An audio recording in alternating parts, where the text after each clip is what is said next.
नमस्कार,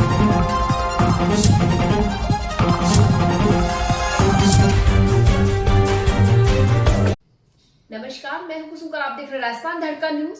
इस वक्त की बड़ी खबर। राजस्थान धड़कन न्यूज से आज हम आए हुए हैं सांगानेर में। यहाँ विद्यार्थी धरने पर बैठे हुए हैं और आज इनका चौथा दिन है। इनसे हम जानते हैं धरने पर क्यों बैठे हैं और शिक्षा को छोड़ करके।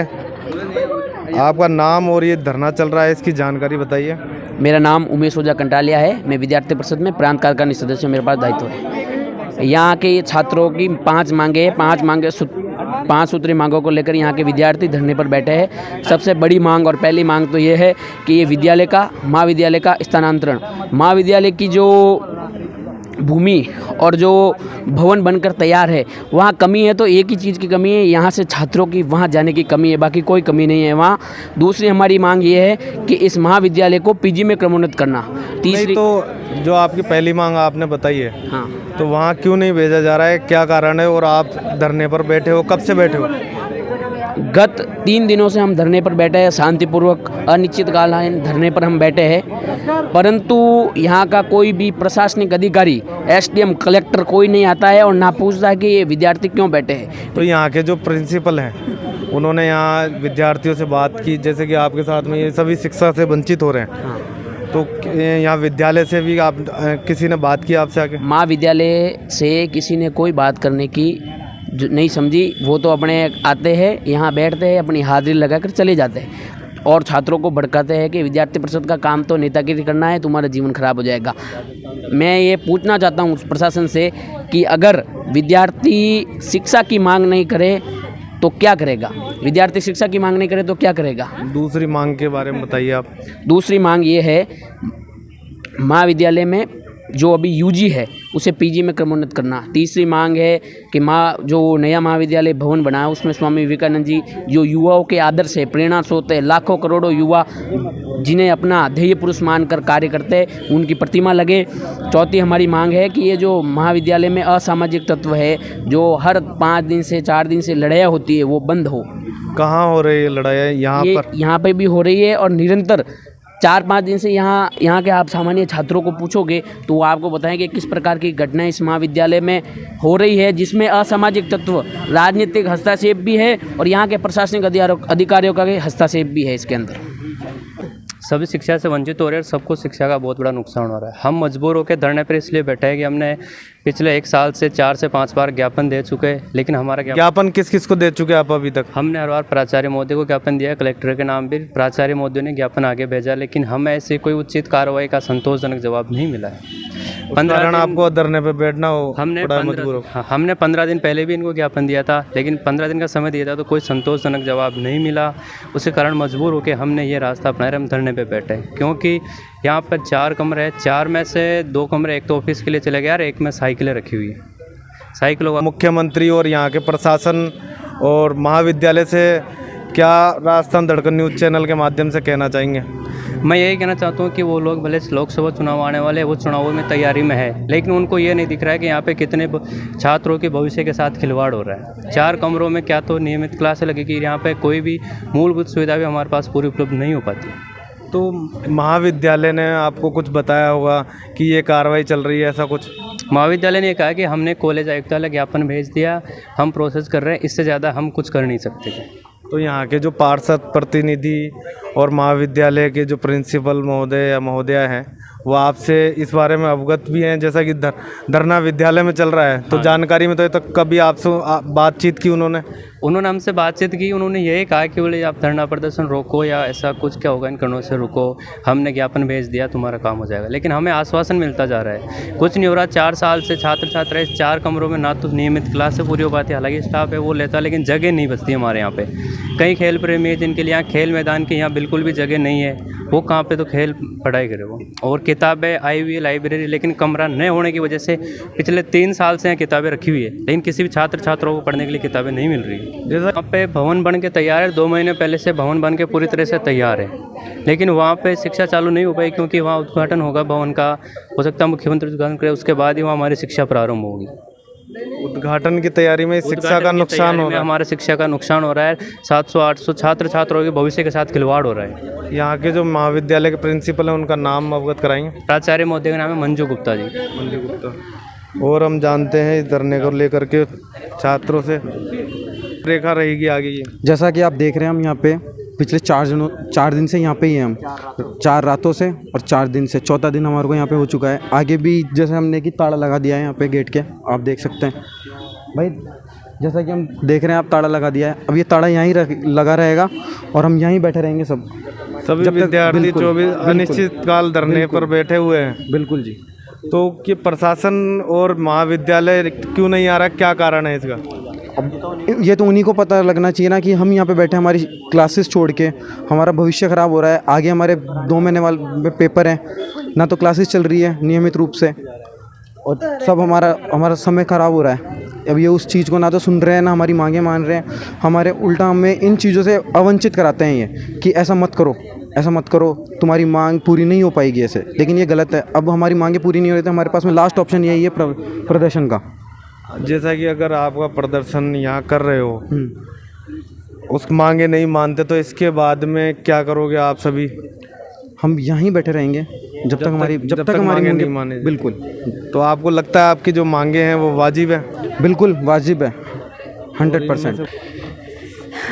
मेरा तो यही कहना है कि यहाँ पे जो गर्ल्स आती है उनको बहुत प्रॉब्लम्स होती है यहाँ पे आने में। अदरवाइज़ बाहर के लोग यहाँ पे आते हैं और तानी स्कूल के अदरवाइज़ काफ़ी लोग आके यहाँ पे दंगे मचाते हैं। कई बार तो काफ़ी वो लड़ाई झगड़ा भी हो चुका है यहाँ पे, तो गर्ल्स को इसका प्रभाव पड़ता है अंदर, तो इसलिए तो ये लड़ाई झगड़ा और असामाजिक तत्व, क्या परेशानी और लड़ाई झगड़े का क्या कारण कि भाई विद्यालय को अवगत कराया लड़ाई झगड़े के कारणों को लेकर के आपने? यहाँ पे अव्यवस्था फैली हुई है। मेन कारण ये है कि यहाँ के जो स्कूल प्रशासन है जो बना हुआ है, यहाँ के जो पूरे स्कूल के जो बच्चे हैं यहाँ पे आके दंगे वगैरह मचाते हैं, जो भी है कुछ, तो इसमें गर्ल्स को ही प्रॉब्लम होती है, तो छेड़ाछाड़ी का भी कुछ हो चुका है यहाँ पे अधिकतर बार। तो जैसा कि ये 24 घंटे आप धरने पर बैठे हुए हो और धरने की मांगे मानी नहीं जा रही है और आने वाले एग्ज़ाम पास में, तो मेरा तो यही कहना है कि मुख्यमंत्री से आगे जाके उनको बोलना जाए कि जल्द से जल्द ये कार्रवाई की जाए और थोड़ा स्कूल प्रशासन और इस कॉलेज प्रशासन को भी देखकर, एग्ज़ाम्स आ रहे हैं हमारे नज़दीक, तो इसके कारण हमारा रिज़ल्ट अच्छा नहीं जा पाएगा, तो उनको सोचना चाहिए इस चीज़ के। यानी उनके जो आपका रिजल्ट और शिक्षा से वंचित रह रहे हो उसका खामियाजा सरकार को भुगतना पड़ेगा और उसकी जिम्मेदार सरकार है और यहाँ का प्रशासन हमारा महाविद्यालय। यही कहना है उनको। जैसा कि राजस्थान धड़कन न्यूज़ आपकी मांग और आपकी जो भी समस्याओं को लेकर सरकार तक पहुँचेगा और प्रशासन तक पहुँचेगा और इसको फॉलो अप करके आपके समाधान में पूरा लगा रहेगा। जुड़े रहिए राजस्थान धड़कन न्यूज़। चंद्रमान सक्सेना, जयपुर। प्रिंसिपल से जानते हैं इस विद्यालय के जो छात्र धरने को लेकर बैठे हुए हैं, जो इनकी मांगे हैं उनको लेकर के। जैसा कि मैडम आपके विद्यालय में 4 दिनों से छात्र यहाँ धरने पर बैठे हैं, शिक्षा से वंचित हो रहे हैं, दूसरा एग्ज़ाम पास में, तो एग्ज़ाम का भी शिक्षा से वंचित रहने का भी खतरा है और एग्ज़ाम में भारी नुकसान भी उठा सकते हैं वो। क्या आपकी नज़र में है और इसमें क्या प्रतिक्रिया है, इसका संपूर्ण विस्तृत बताएंगे मैम? देखिए, बच्चे जो हैं ये, इनकी मांगे जो हैं वो ये है कि भी नए भवन में इस महाविद्यालय को शिफ्ट किया जाए, विवेकानंद जी की मूर्ति लगाई जाए, खाली पद जो हैं उनकी पूर्ति की जाए। ये तीनों मांगे उनकी सही हैं, किंतु इन तीनों मांगों के संदर्भ में उच्च अधिकारियों को बार बार पत्र लिख दिया गया है। मुख्यमंत्री जी के द्वारा महाविद्यालय के भवन का लोकार्पण किया जाना प्रस्तावित है, तो इसलिए मुख्यमंत्री जी को भी हमारे द्वारा पत्र लिख दिया गया है कि आप हमें एक उचित समय और तारीख दे दें। जिस भी दिन वो तारीख आ जाएगी, जिस भी दिन वो समय दे देंगे, उसी दिन लोकार्पण हो जाएगा। या फिर उच्च अधिकारी लोकार्पण के लिए कोई और निर्देश देते हैं, उस दिन भवन जो कॉलेज है महाविद्यालय अपने नए भवन में शिफ्ट हो जाएगा। उच्च अधिकारियों के पद भेजा, उसका कोई जवाब आप तक पहुंचा? आज बच्चे आए थे तो उन बच्चों की हमारे जो कमिश्नरेट में उच्च अधिकारी हैं उनसे बात कराई थी। उन्होंने इनको कहा है कि कुछ टेक्निकल प्रॉब्लम आ रही है, उसका हम निराकरण कर रहे हैं। जैसे ही वो टेक्निकल प्रॉब्लम का निराकरण हो जाएगा, उम्मीद करनी चाहिए कि लोकार्पण की बात आ जाएगी। एक ये नियमित क्लास और साफ सफाई व्यवस्था ये सुचारू नहीं है, इसका क्या कारण रहता है मैडम? नियमित कक्षाएं चलती हैं। अभी ये बच्चे जो अभी पीछे परीक्षाएं थी फर्स्ट ईयर के बच्चों की, बाकी कक्षाएं चलती हैं, लेकिन अभी 4-5 दिन से बच्चे अपना प्रदर्शन कर रहे हैं, तो कक्षाएं थोड़ी सी सफ़र कर रही हैं। फिर भी अगर कोई बच्चा अगर पढ़ने आता है तो टीचर्स तो अवेलेबल हैं। जैसा कि लोकार्पण होने के बाद सफाई की बात जो है, सफाई तो होती रहती है, पूरे परिसर की होती है। अभी ये राजस्थान सरकार के द्वारा जो स्कूली शिक्षा में साइकिल दी जाएगी, उस साइकिल वितरण के लिए साइकिल के असेंबलिंग का काम हमारे इस मैदान में चल रहा है, जिसकी वजह से हमें भी बहुत दिक्कत हो रही है। लेकिन क्योंकि बिल्डिंग स्कूल की है, दिक्कत है, लेकिन इन सब चीज़ों के निराकरण के लिए हमारे पास में अभी कोई ठोस उपाय नहीं है। जैसा कि मैडम लोकार्पण की वजह से विद्यालय में शिफ्ट नहीं हो पा रहे, तो एक जो इनकी मांगों को लेकर के शिफ्टिंग की समस्या वो अपने आप स्वतः ही समाप्त हो जाएगी। अब लोकार्पण होगा तो लगता है जो इनकी मांग है स्वामी विवेकानंद की मूर्ति, वो भी लगभग सरकार द्वारा लगाई जाएगी, और एक पीजी में कन्वर्ट की, वो लोकार्पण के बाद आप मांग रख भी सकते हो सकता है उसी समय हो भी जाए। नहीं, हम तो ये चाहते हैं कि लोकार्पण जब हो तो मुख्यमंत्री जी, जिनका कि विधानसभा क्षेत्र है, वो ये भी घोषणा करके जाए, सिर्फ पीजी नहीं बल्कि यहाँ पर विज्ञान और वाणिज्य संकाय भी खोल के जाए, क्योंकि यहाँ पर किसी भी सरकारी कॉलेज के अंदर विज्ञान और वाणिज्य संकाय नहीं है। तो हम तो चाहते हैं, यहाँ के बच्चे खेलने में बहुत अच्छे हैं, हम ये भी चाहते हैं, मुख्यमंत्री जी से मांग करेंगे कि हमारे बच्चों के लिए खेल की सुविधाएं दी जाए। यहाँ के बच्चे आर्चरी में, शूटिंग में सिल्वर गोल्ड मेडल लेकर के आए हैं। जैसा कि मैडम अभी कुछ समय पहले बिना पीटीआई के यहाँ के सिल्वर गोल्ड मेडल लाना एक आपके लिए भी सम्मानजनक है और भारत के लिए भी सम्मानजनक है, उसके बारे में थोड़ा सा बताएंगे? वही तो मैं आपको बता रही हूँ कि हमारे यहाँ ये पूरी कोशिश की गई, और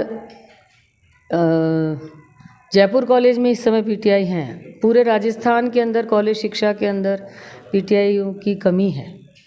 अभी भर्ती हुई है, उम्मीद करते हैं कि ये जो अभी नए परिणाम निकलेंगे उनमें हमें भी एक शारीरिक शिक्षक, एक पुस्तकालय अध्यक्ष मिल जाए, ऐसी हम उम्मीद करते हैं। और उम्मीद क्या, ये सोचिए कि विश्वास करते हैं कि मुख्यमंत्री जी हमारी बात ज़रूर सुनेंगे। बच्चों का बिना पीटीआई के सिल्वर गोल्ड, इसके पीछे मैम जैसे कि मेडल लाना बिना गुरु के ज्ञान और शिक्षा के, तो आपकी महाविद्यालय के निर्माण के बाद में इतनी अच्छी शिक्षा मिली है जिससे कि वो सिल्वर गोल्ड ला पाए हैं।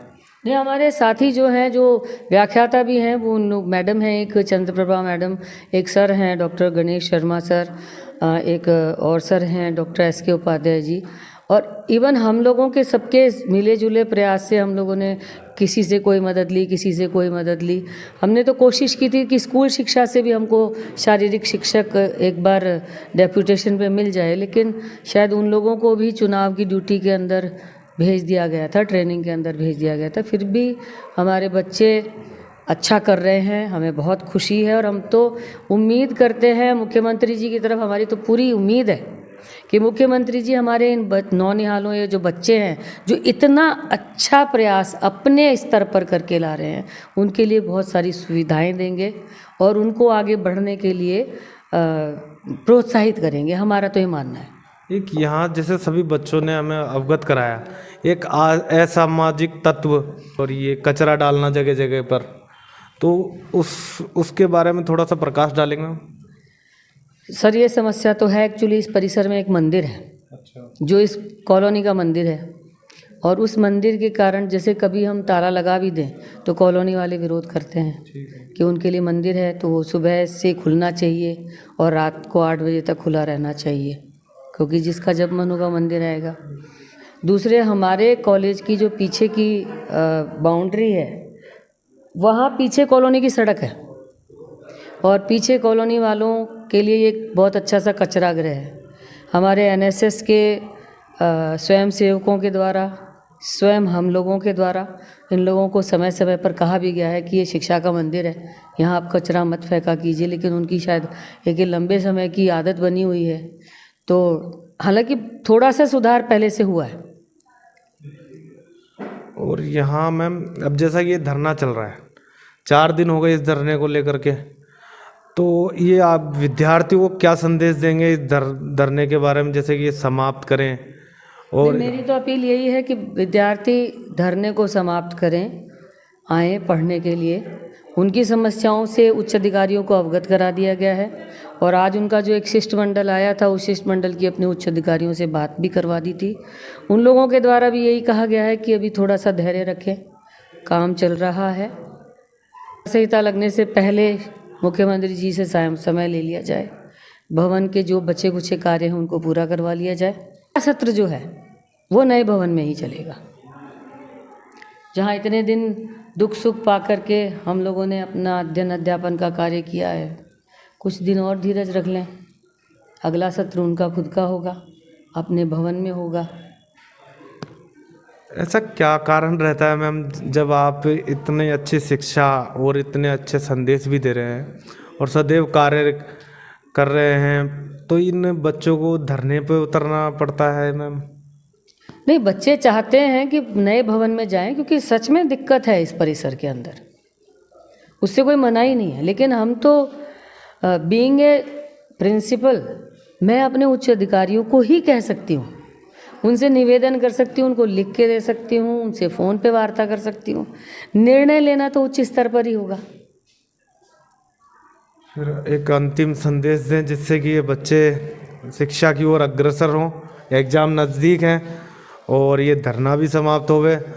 नहीं, मैं तो बच्चों को आज भी मैंने कहा है कि इस धरने की बजाय इनका जो प्रतिनिधि मंडल है, वो प्रतिनिधि मंडल के कुछ बच्चे उच्च शिक्षा मंत्री जी के पास भी जाएं, मुख्यमंत्री जी के पास भी जाएं, और मैं अपने स्तर पर अपनी सारी कार्यवाही कर ही रही हूँ।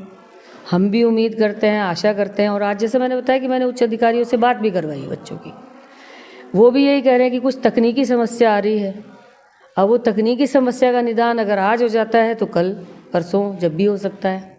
जैसे ही वो समस्या का निदान होगा, भवन का लोकार्पण हो जाएगा। तो जो समस्याएं हैं, जो मांगे हैं, वो अपने लिए ही है कि इस धरने को समाप्त करें, अपने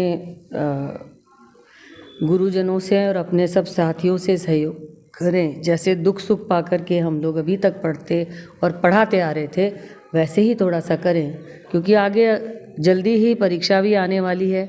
हम भी चिंतित है बच्चों के भविष्य को लेकर के कि उनका कोर्स हो जाना चाहिए, उनकी पढ़ाई हो जानी चाहिए। तो वो आए, सहयोग करें।